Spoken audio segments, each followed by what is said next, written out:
wish that Christians had been in my high school growing up doing the same thing, and they never came. They didn't love me enough to do this for me. Oh. What's up? I just came to check out your sign. What do you think? You're pro-life? Well, I'm an abolitionist. What's up?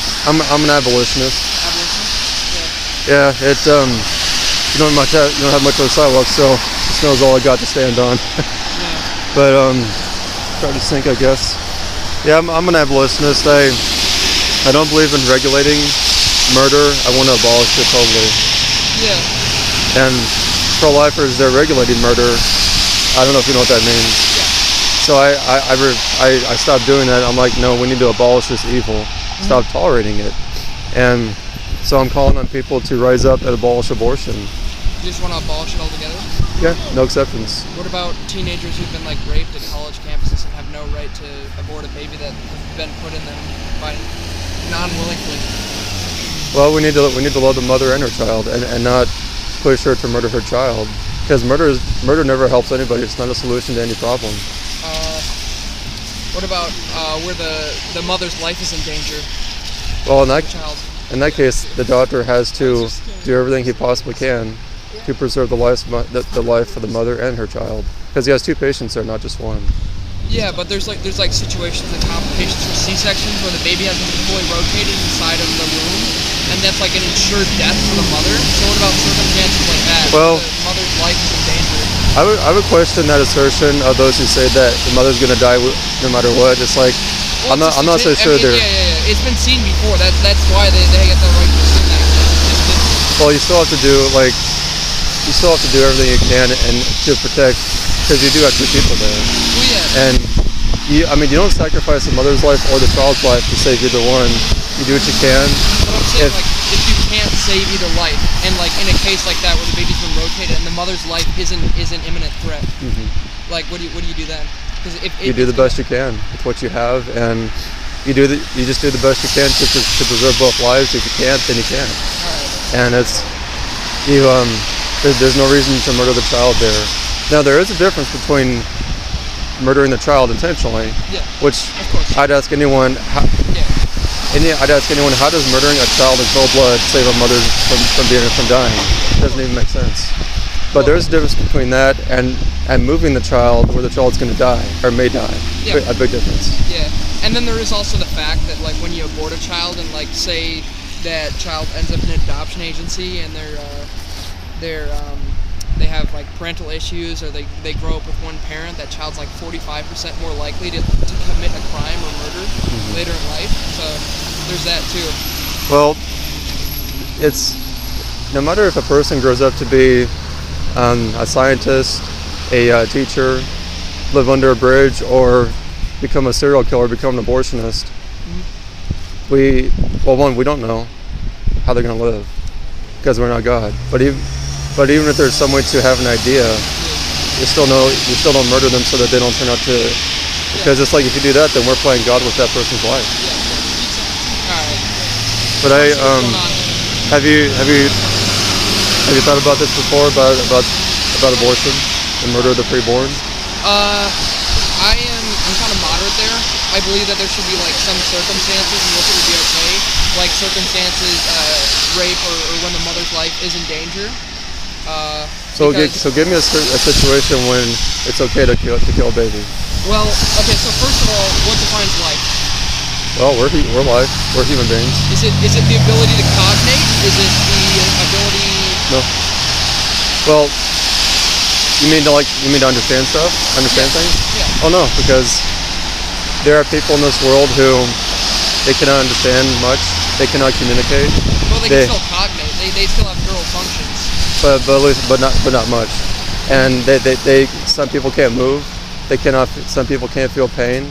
And these are all reasons that people use to justify murdering the preborn. Well, not exactly, because people who can't move or can't feel pain, they still have like all the neural cognition between all their other senses and their respiratory system. It's all interlined. But I'm saying that those are reasons, exact same reasons that we give, and more reasons that we give for murdering the preborn. They say, well, they can't think for themselves. They can't. They're going to be born without a hand. They're going to be born deformed, and they're going to live a terrible life. Well, it's like you could apply that to any preborn person. Yeah. Like you can go to any mall, and you can find people in pain. Yeah, that's so should we start shooting people who are in pain? I'm just saying, like, if you have something that has no defining features of a living creature, can't cognate, then what separates that from, like, say, a piece of snow? Well, the reason that, like, you do, and I hope I'm answering the question here. I'm not. Let me know if I'm getting away a little bit. Like, I know with life, animals are alive, and like even the thing that sets human beings apart is that human beings, people, you and I, we're the only ones in the Bible where God says He created us in His own image. He doesn't say that about anything else. Yeah. And so is it wrong to kill an animal? No. For food. And some people believe it's okay to kill them for hunting. But at least some for food. Would argue that animals and humans are no different. Well, they're dead wrong. I mean, they have a very messed up thinking process. It's like, and they're the same people that support murdering human beings in the womb. That's insane. And they have no moral compass on which they base anything other than I think and I feel this. And the thing about the Bible is that it gives you a moral compass to know right from wrong. And we all have, all you three and myself, we have the Ten Commandments. That's our conscience. That's how we know this is evil. Yeah. That's how most people in this country know that this is evil. Even those who support it, they know it's evil. Third trimester abortion. It makes up 0.01% of all abortions. Yeah, third trimester. That's very few, but it's all murder. Yeah. And it's whether it's this child or a child who's murdered the day before birth, it's all murder. And the Lord is judging our nation for this evil. So I have a quick question. What's that? So I have a quick question. This is based on like personal experiences, people that I've known. Okay. And while it is a very specific scenario, what would you say if the mother, the child was not going to survive childbirth? It wasn't. It is factually proven. It is a 100% chance that this child is not going to live through childbirth, right? And you are given the choice, and the mother is given the choice between abortion or giving birth to a rotting carcass. Mm-hmm. I mean, at that point, what would you choose? Well, I always question the doctors who say it's 100%, because doctors are wrong. In fact, doctors, like for example with Down syndrome children, often it's proven that when they say the child has Down syndrome, they don't have it. The doctor's wrong. Yeah, so I would question the doctor's assertion, but also, no matter how the child's born, if the child's dead, we don't murder human beings, even if we don't think they're going to live a productive life, or if they're going to die, or even be dead before birth. I just question, is the reason that we want to murder this child to make it easier for us, to make it more comfortable for us? Well, often I it is. I guess I'll give you the summary of the story. The lady chose not to abort, and the child did end up dying, so the doctor was not wrong. Okay. So the child ended up dying at childbirth, and it was a very traumatic experience. The woman that I know does not, she doesn't like to talk about it. It's a very personal thing for her, and she said, and she tells it. No, it's fine. We're having a civil convocation. It's fine.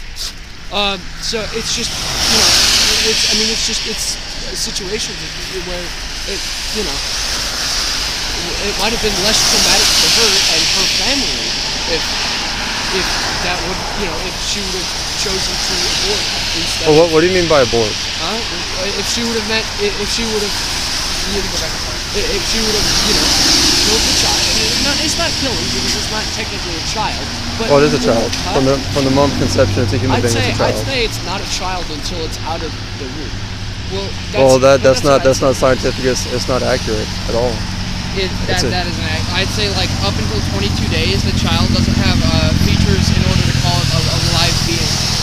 Because it can't cognate. It doesn't have any neural functions. It can't do anything. It's really just a blob of cells. That's been proven false for many years. What? That's been proven false for many years. For example, when you were 5 years old, you weren't as developed as you are now. When I was 5 years old, I was not. No. Yeah, when you were a 1-year-old, you were not as developed as when you were 5. But when I was 5 years old, I had neural functions and I could think. But you weren't as developed. And what you're talking about is level of development. But what I'm talking about is the ability to cognate. But that's part of the development. Yeah. So I mean, based on that reasoning, right. then we should allow the murder of 1-year-old children, 5-year-old children, people who are not as developed as when they're older, based on that reasoning. Well, actually, so when the placenta is just a couple 4 cells, there's no difference between those 4 stem cells and me wiping dead skin cells off my hand. There's absolutely no difference. So if that's the developmental stage, then wiping dead skin off my hand should be a crime. Well, we're not talking about cells, we're talking about human beings. That's what it is. Created in the image of God from the mode of conception. It's a fertilized cell that grows and reproduces. Well, it's an egg and sperm that came together. And the egg is a single cell, so it's a sperm. And when they come together, that's conception. Yeah, it's a human being. It's Before that, it's not a human being, but at the moment of conception or fertilization, it's a human being. Alright. And at that point, but we have our right to our own opinion. Well, it's not my opinion; it's science. Yeah. I studied it's facts. That's right. I mean, look at your biology textbook. If you were out here, but I gotta go back inside. It's a pleasure talking to you. You as well. I respect you for coming and speaking your opinion.